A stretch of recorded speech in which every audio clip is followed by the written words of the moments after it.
अस्सलाम वालेकुम YouTube viewers, मैं Chaudhry Mohammad Afzal CEO Nexus state services Bahria enclave Islamabad office से मुखातिब हूँ। उम्मीद है कि आप सब खैरियत से होंगे।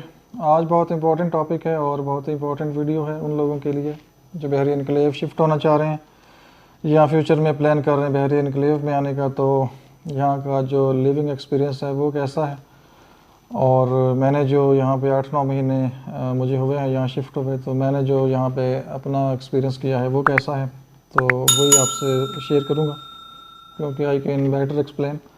मैं जो कि यहाँ पे रह रहा हूँ, तो जो मुझे इश्यूज़ कोई फेस करना पड़ा है वो डिस्कस करेंगे आपसे, और क्या इश्यूज़ यहाँ पे हो सकते हैं और आपको क्या केयर करनी चाहिए।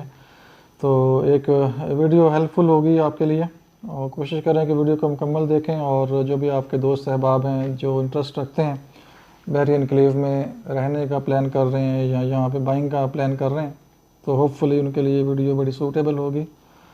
और नए लोग जो रियल एस्टेट से वाबस्ता हैं या बहरिया इनकलेव में इंटरेस्ट रखते हैं, तो वो चैनल को ज़रूर सब्सक्राइब करें और लाइक करें, शेयर करें। और कोई चीज़ आपने डिस्कस करनी हो तो ज़रूर आप कमेंट कर सकते हैं और वॉइस SMS कर सकते हैं, कॉल कर सकते हैं। तो चलते हैं लिविंग एक्सपीरियंस की तरफ। तो अभी तक जो बहरिया इनकलेव के अंदर मैंने 8-9 महीने में एक्सपीरियंस किया है, तो वो मच बेटर है than CDA sectors location like Park Road, Shahzad Town, इस तरह से जो विज़िट मैंने किया है रावल टाउन।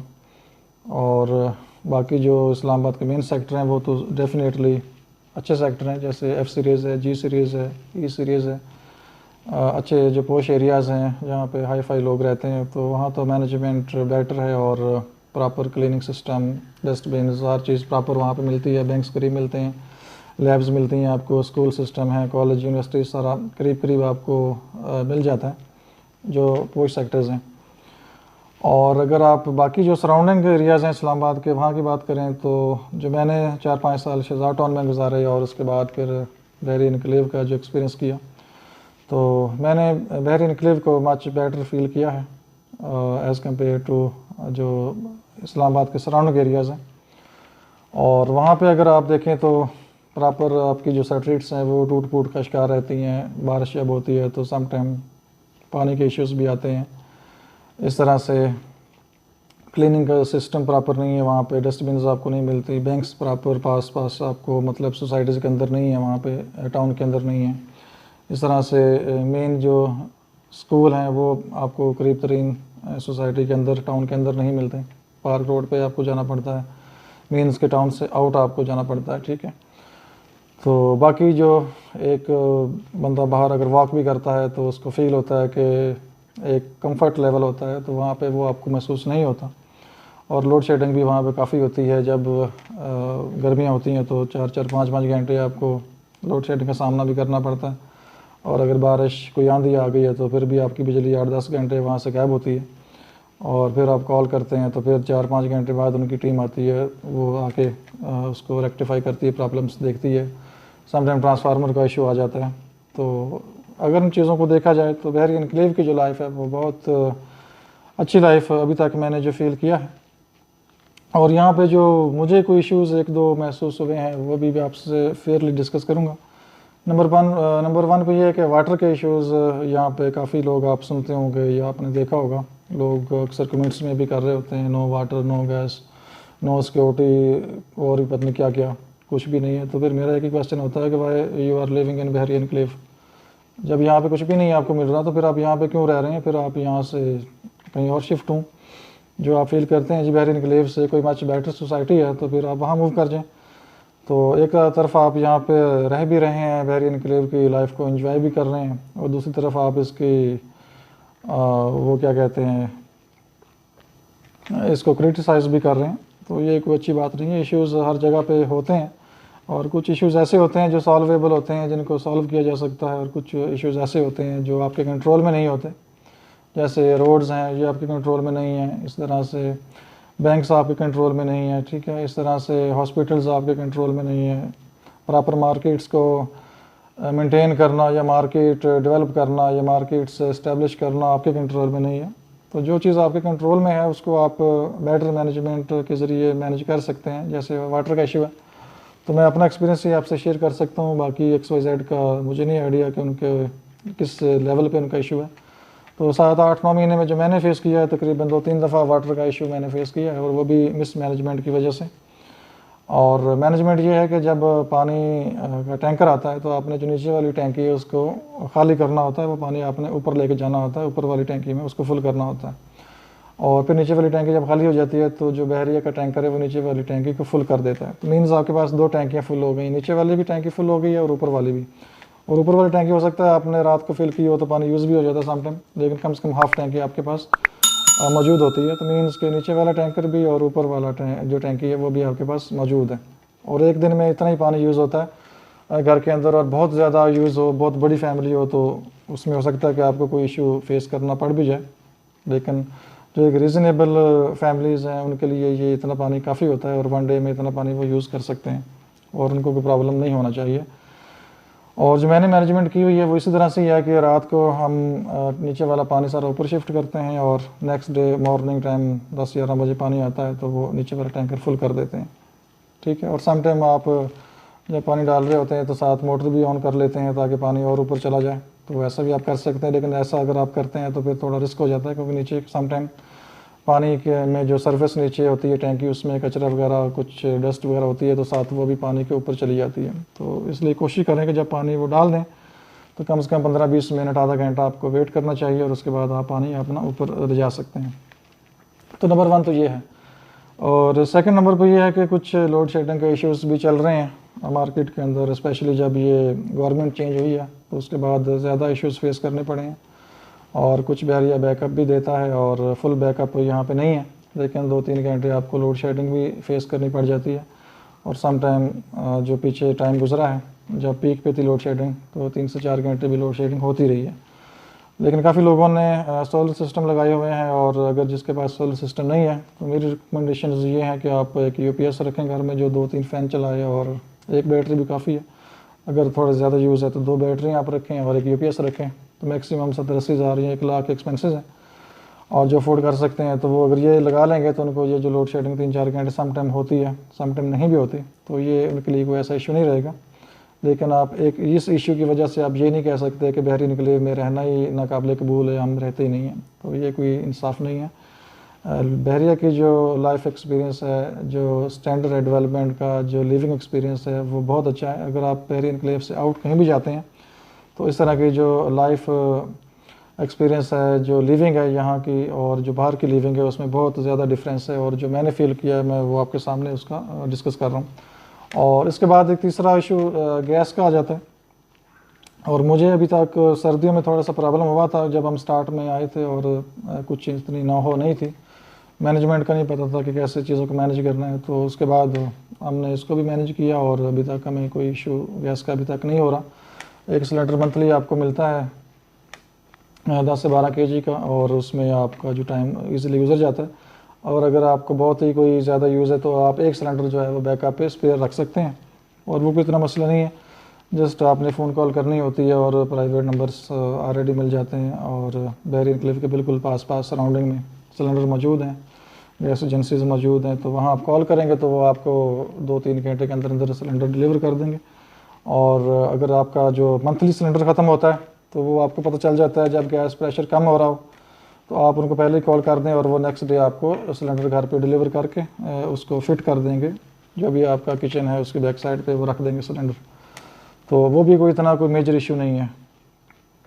तो ये जो 3 चीज़ें मेन हैं जो लोग इनको इश्यूज़ बना रहे हैं सम टाइम, और बहुत ज़्यादा इसको नेगेटिविटी के तौर पर लेते हैं। और कुछ लोग तो वैसे ही एंटी बहरिया होते हैं, और कुछ लोग जो बात को समझते हैं वो चीज़ों को ईज़िली मैनेज कर लेते हैं, और इसमें कोई ऐसा इशू नहीं है। और सर्दियों में स्पेशली आपको गैस का थोड़ा सा इशू होता है जब आप गीज़र यूज़ करते हैं या आपने हीटर यूज़ करना होता है, तो वो ये क्योंकि एक चीपेस्ट वे है तो इसलिए लोग ज़्यादा फोकस करते हैं इन चीज़ों पे। तो जब तक प्रॉपर सप्लाई लाइन नहीं आती तो ये चीज़ें आपको थोड़ा सा मैनेज करनी पड़ेंगी। और आप कह सकते हैं कि थोड़ा सा आपको ज़्यादा ये चीज़ एक्सपेंसिव पड़ती है। ये जो सिलेंडर सर्दियों में आप स्पेयर रखते हैं तो आप कह सकते हैं कि थोड़ा सा आपको एक्स्ट्रा इसमें सिलेंडर यूज़ करने की वजह से एक्स्ट्रा पेमेंट्स देनी पड़ती हैं। तो बाकी एक चीज़ आप जहन में रखें, जब आपने बहरी इनक्लेव में शिफ्ट होना है बहरी एनक्लेव में आपने आना है तो एक चीज़ आपके माइंड में पहले होनी चाहिए कि यहाँ की जो लाइफ है वो थोड़ी एक्सपेंसिव है rather than other CDA surroundings या CDA सेक्टर्स। तो यहाँ पे आपको जो लाइफ है वो थोड़ी सी एक्सपेंसिव मिलेगी। बाकी रेट्स मतलब चीज़ें बाइंग करनी है वो तो आप जहाँ से मर्ज़ी बाइंग करें, उसमें कोई प्रॉब्लम नहीं है। आपने इस्लामाबाद से आना है, लोकल मार्केट से गुजर के आना है, तो आप वहाँ से अपने जो भी वेजिटेबल है, फ्रूट है, मेडिसन, वट जो भी आपने ख़रीदना है वो तो वहीं से आप ले सकते हैं, या बहरी एनक्लेव से ले लें, वो आपकी मर्ज़ी है, आपकी विश है, उसमें कोई ऐसा इशू नहीं है। लेकिन जो एक्सपेंसिव मैं इस हवाले से कह रहा हूँ कि जब आप बहरी एनक्लेव के अंदर रहते हैं तो आपको एक तो मंथली जो मेंटेनेंस चार्जेस होते हैं वो देने पड़ते हैं। जैसे अगर हम 5 मरले की बात करें तो 3100 रुपया है। इस तरह से डिफरेंट 8 मरले का डिफरेंट है, 10 मरले का डिफरेंट है। इस पर भी हम डिटेल डिस्कशन इंशाल्लाह नेक्स्ट कर लेंगे। तो ये चीज़ जो है ये आपके माइंड में हो कि आपको मंथली मेंटेनेंस देनी पड़ती है। इसके अंदर क्या क्या है, एक तो जो प्लम्बर है आपका वो आपको बहरिया प्रोवाइड करता है। इस तरह से जो इलेक्ट्रिशियन है वो बहरिया आपको प्रोवाइड करता है। कोई इश्यूज़ घर में आते हैं तो ये आप कॉल करेंगे तो वो आपके डोर स्टेप पे सर्विस आपको मिलेगी। अब आगे वो फर्दर इश्यूज़ क्वेश्चंस हैं कि वो जो सर्विस है वो उसकी सेटिस्फेक्शन लेवल किसी का क्या है, तो वो एक अलग इशू है, अलग बहस है। उसके बाद जो है आपको प्रॉपर जो क्लिनिक है वो मिलती है, और इसी में आपको जो गैस सिलेंडर है मींस के इसी मेंटेनेंस के अंदर ही आपको गैस सिलेंडर प्रोवाइड किया जाता है, उसके सेपरेट चार्जेस नहीं लिए जाते। ठीक है, वो मैं ऑलरेडी वीडियोज़ में आपको बता चुका हूँ। 5 मरले का 1 सिलेंडर मिलता है। इस तरह से 8 मरला 10 मरला है उनको 2-2 सिलेंडर हैं, कनाल को 4 सिलेंडर हैं। इस तरह से ये डिफरेंट हैं। और सर्दियों में ये डबल हो जाता है। ठीक है, सर्दियों में जो इसकी क्वांटिटी है वो डबल हो जाती है। 5 मरले को मिलेंगे 2 सिलेंडर मिलते हैं, और 8-10 मरले को इस तरह से 4 सिलेंडर ये डबल हो जाते हैं सर्दियों के अंदर स्पेशली।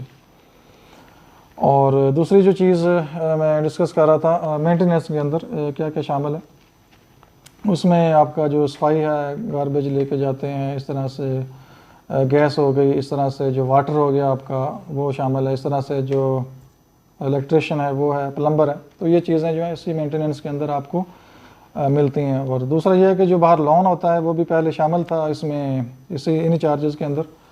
अब सुना है कि वो इसमें से माइनस हो गया, लेकिन जब मैं वो क्लीनिंग अपनी करवाऊँगा लोन की तो फिर आपसे डिस्कस करेंगे कि इसका क्या स्टेटस है। तो फिलहाल जो मुझे कन्फर्म चीज़ थी वो मैंने आपसे डिस्कस की है। और उसके बाद यहाँ पे जो फैसिलिटीज़ हैं वो बैंक से मौजूद हैं यहाँ पे। ठीक है, अगर 2-3 बैंक्स के अलावा तकरीबन सारे बैंक्स यहाँ पे आ गए हैं। और इस तरह से यहाँ पे जो लैब्स हैं, टेस्ट लैब हैं, मेडिकल लैब्स, वो भी आ गई हैं। और मेडिसन जो फार्मेसी हैं वो भी मौजूद हैं। इस तरह से जो प्रॉपर्टी डीलर तो बेबहा मौजूद हैं, उसका तो अब जिक्र करना, क्योंकि वो तो नंबर 1 पे होते हैं और बेस ही वहाँ से बनती है। और इसके अलावा स्कूल है यहाँ पे, बीकन हाउस मौजूद है, और इसके साथ ही एक प्राइवेट स्कूल है सेक्रेटरी के बिल्कुल साथ, थिंकिंग स्कूल है, वो भी अच्छा स्कूल है, उसमें भी आप एडमिशन बच्चों के करवा सकते हैं। और इसके बाद जो है खाने पीने की चीज़ें बहुत आम मिल जाती हैं। फ़ास्ट फूड की बहुत ज़्यादा यहाँ पे शॉप्स आ गई हैं। ठीक है, आइसक्रीम की शॉप्स हैं, इस तरह से किसी को दूध दही चाहिए तो उसकी शॉप्स मौजूद हैं। ऑलरेडी वीडियोस में डिटेल में उसकी बना भी चुका हूँ। रेस्टोरेंट यहाँ पे अच्छे मौजूद हैं। ठीक है, तो काफ़ी चीज़ें जो हैं, इसी तरह से ग्लोरिया जीन्स है, कॉफ़ी भी आपको यहाँ अच्छी मिल जाती है। और भी जो यहाँ पे एक शॉपिंग मॉल बन रहा है सेक्टर के अंदर मस्जिद के साथ, जिसमें इस्लामिक बैंक है। जो लोग ऑलरेडी फेमिलियर हैं सेक्टर ए से, मार्केट से, उनको आइडिया होगा। तो यहाँ पे सारे ब्रांड्स आ जाएंगे। ठीक है, फ्यूचर में with in the one roof यहाँ पे काफ़ी चीज़ें आने वाली हैं फ्यूचर में, तो वो with in the one roof यहाँ पे आएंगी। और यहाँ पे अभी वो शॉप्स मिल जाती हैं फॉर सेल है। मैं इसको फिनिशिंग में वो ला रहे हैं, फिनिशिंग कर रहे हैं इसकी, तो मुख्तलिफ स्पेसेस एलोकेट कर रहे हैं। तो फ्यूचर में देखेंगे कि आप यहाँ पे इम्तियाज़ स्टोर भी आ रहा है। इस तरह से जो कपड़े वाले ब्रांड्स हैं वो फ्यूचर में यहाँ पे आएंगे। इस तरह से और भी फास्ट फूड की जो अच्छे फ्रेंचाइजीज़ हैं वो भी यहाँ पे आपको देखेंगे। तो मीन्स कि आने वाला जो फ्यूचर है वो बहुत ही अच्छा है यहाँ पे। और जब ये कुछ चीज़ें मिसिंग हैं, एक मेन चीज़ हॉस्पिटल यहाँ पे नहीं है अभी, उसकी इवन के स्ट्रक्चर उसका काफ़ी अर्से से कंप्लीशन के करीब है, लेकिन काम रुका हुआ है।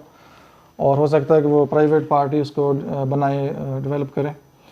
और वो मेन चीज़ है यहाँ पे कि अगर बहुत बड़ा केस है, कोई एमरजेंसी है, तो आपको समटाइम आउट ऑफ इनक्लेव जाना पड़ता है इस्लामाबाद। और इस्लामाबाद में भी पार्क रोड के करीब हॉस्पिटल है। इस तरह से अगर यूनिवर्सिटी की बात करें तो C2 के साथ एक बहुत अच्छी वफाकी उर्दू यूनिवर्सिटी का कैंप बन गया है। C2 के साथ, तो वो भी एक अच्छी फैसिलिटी है। इस तरह से पार्क रोड भी यहाँ से दूर नहीं है, तकरीबन 20-25 मिनट की ड्राइव पे है, और वहाँ भी कॉमसेट है। इस तरह से अच्छे स्कूल वहाँ भी मौजूद हैं। और इस्लामाबाद अगर आपने ट्रैवल करना है यहाँ से, तो कम से कम F8 जाने के लिए या बिलियरी जाने के लिए आपको कम से कम 40 से 45 मिनट लगते हैं सुबह, और अगर रश ना हो तो आप कम से कम 30 से 35 मिनट में भी पहुंच जाते हैं, क्योंकि अभी रावल चौक जो है वो रश फ्री हो रहा है। उसका जो ब्रिज है वो अंडर कंप्लीशन है, और 1 से 2 महीने में वो प्रॉपर ओपन हो जाएगा। तो वहाँ पे आपको स्टक होना पड़ता था, और वहाँ से आप अगर वाया फैज़ाबाद जाएंगे हाईवे से सीधा 0 पॉइंट और आगे फिर I8, तो बिल्कुल ही आपको करीब पड़ेगा, क्योंकि ये जब रावल चौक ओपन हो जाएगा proper signal free rush free हो जाएगा, तो कम से कम आप 20 से 25 मिनट में I8 पहुंच सकते हैं, जो कि एक बहुत अच्छी प्लेस है। और इसके अलावा जो चीज़ जो और हम यहाँ पे फील करते हैं, जब आप वॉक करते हैं तो आपको कोई डर खौफ नहीं होता कि कोई पीछे से आएगा, कोई मोबाइल आपका छीन के ले जाएगा। और आज तक अल्हम्दुलिल्लाह हमने कोई ऐसी एक्टिविटी नहीं देखी, कोई ऐसी फील नहीं किया। बाहर आते जाते भी, चलते हुए भी लोग कंफर्ट फील करते हैं, और बड़े easily night morning day easily walk करते हैं। और पार्क्स हर सेक्टर के अंदर मौजूद हैं, वॉकिंग ट्रैक्स हैं, ठीक है, और बड़ा इंजॉय करते हैं लोग। और जिससे भी बात हुई है उसका जो लाइफ एक्सपीरियंस, लिविंग एक्सपीरियंस है, वो मच बेटर रहा है than any other city sector. तो ये कुछ चीज़ें मैंने सोचा चलें आपसे शेयर करते हैं। और जो लोग आने वाले हैं इनक्लेव के अंदर रहने के लिए सोच रहे हैं या फ्यूचर प्लानिंग कर रहे हैं, तो बहुत आइडियल लोकेशन है। और लोकेशन आप लोगों को ऑलरेडी पता है कि इस्लामाबाद के पास है, और इसके व्यू जो हैं वो शानदार हैं, और एक यही इसकी जो सराउंडिंग है इसको एक हसीन बनाती है। और जब क्लाउड्स आते हैं या बारिशें होती हैं या बर्फ़बारी होती है, तो आप बहरी इनक्लेव से मरी व्यू का, मरी में जो बर्फ़बारी होती है पहाड़ों में, जब वाइट होते हैं, स्नोफॉल होती है, तो उसका भी नज़ारा कर सकते हैं, और आपको एक बहुत ब्यूटीफुल व्यू मिलता है, जो कि ऑलरेडी मैं वीडियोस में आपको दिखा चुका हूँ और वीडियोस बना चुका हूँ व्यूज़ के हवाले से भी। और हर चीज़ अब तो आपके सामने है, और आप बैठे बैठे ही घर में अपने मोबाइल में, टैब में, लैपटॉप में, LCD में, मल्टीमीडिया जो डिवाइसेस हैं उनके ऊपर आप बड़े अच्छे तरीके से पूरे बहरी इनक्लेव को एंजॉय कर सकते हैं और उनके नज़ारे कर सकते हैं। तो बाकी आप इनक्लेव आएँ, रहें और लाइफ को एंजॉय करें, और बहुत मज़ा आएगा आपको। और कोई ऐसा कोई बिग इशू यहाँ पे नहीं है कि आप कहें जी हम बहरी इनक्लेव को इग्नोर करके कहीं और शिफ्ट होते हैं। तो जहाँ भी आप जाएंगे, जो मेरा अपना एक्सपीरियंस एक इस्लामाबाद में रहते हुए एक सिटी सेक्टर्स ही हैं जो आप कहते हैं जी बहुत ही सेफ़ एंड सिक्योर है, और वहाँ पे आपको पता है सिटी में तो इस तरह की पेट्रोलिंग भी नहीं होती, सिक्योरिटी भी नहीं होती, और यहाँ तो फिर भी मच बेटर सिक्योरिटी है दैन सिटी सेक्टर्स, ठीक है। वहाँ तो आपको पता है सरकारी पुलिस ही होती है, वो सम टाइम अगर आ जाए तो आ जाए, अगर पेट्रोलिंग कर रही हो तो वेल एंड गुड है, अगर नहीं तो फिर कॉल करके भी 2-2 घंटे ना आए। लेकिन ये है कि यहाँ पे तो आपकी पेट्रोलिंग भी होती है, चेक पोस्टें भी हैं, तो मच बेटर है। लेकिन मेन पॉइंट वही है कि आपने अपने घर को खुद सेफ करना होता है, खुद सिक्योर करना होता है, ठीक है। और उसमें काफ़ी सारी चीज़ें ऐसी हैं जो कि अब मुनासिब नहीं है यहाँ पर डिस्कस करना, लेकिन हिंट्स मैंने आपको दे दी हैं कि अपने घर को आपने खुद हिफाजत करनी है, प्रायोरिटी खुद देनी है, और नमाज़ पढ़ें, अपने जो भी वजीफ़े अज़कार हैं वो करें, घर से निकलते हुए दुआएं पढ़ें, और अच्छे तरीके से अपने घर की जो मैनेजमेंट है उसको कंट्रोल करें। और स्पेशली जो काम वाले जो लोग होते हैं घरों में, मुलाजम होते हैं, मुलाजमें होती हैं, बी केयरफुल, जितना आप केयरफुल हो सकते हैं आपको केयरफुल होना चाहिए। और जो मेजॉरिटी है प्रॉब्लम्स की, इश्यूज़ की, वो इन्हीं से स्टार्ट होती है। और हमेशा कोशिश करें कि अच्छी लाइफ गुजारें, नेक लाइफ गुजारें, और गरीबों का ख्याल करें, और दुआएं ज़रूर पढ़ें। जो ज़िक्र ज़कार हैं घर से निकलने की दुआएं, हम इनको इग्नोर करते हैं लेकिन ये बहुत इंपॉर्टेंट है, ठीक है। इसी तरह जब आप ड्राइव करते हैं तो जो ड्राइविंग की दुआ है उसको आप पढ़ के तो फिर ड्राइव करें, तो इंशाअल्लाह अल्लाह ताला आपका साथ देता है, और अल्लाह ताला की तरफ से भी आपकी हिफाजत होती है। तो ये चीज़ें कुछ ऐसी होती हैं जो कि इस्लामिक में लोग कहते हैं ये पता नहीं ये कोई बहुत इस्लामिक लेक्चर दे रहा है, तो ये चीज़ें बताने वाली हैं, कुछ लोग इग्नोर करते हैं, लेकिन आप लोगों को फॉलो करनी चाहिए, और बीइंग अ मुस्लिम हमें इन चीज़ों का ख्याल करना चाहिए। तो आई थिंक आज के लिए इतना ही काफ़ी है। इंशाल्लाह काफ़ी चीज़ें शेयर हो गई आपसे, और होपफुली आप लोगों को वीडियो पसंद आएगी और आप आगे लोगों तक भी इसको शेयर करेंगे। और कोशिश करेंगे कि इस तरह की जो अच्छी इन्फॉर्मेशन या अच्छी चीज़ें हैं या जो हम फील करते हैं अपने लिए, वो आप लोगों के लिए भी हम बताएं और चीज़ें आपके लिए सामने लेके आएँ। तो हमेशा की तरह दुआ में याद रखिए, अपना बहुत सा ख्याल रखें। अल्लाह हाफिज़।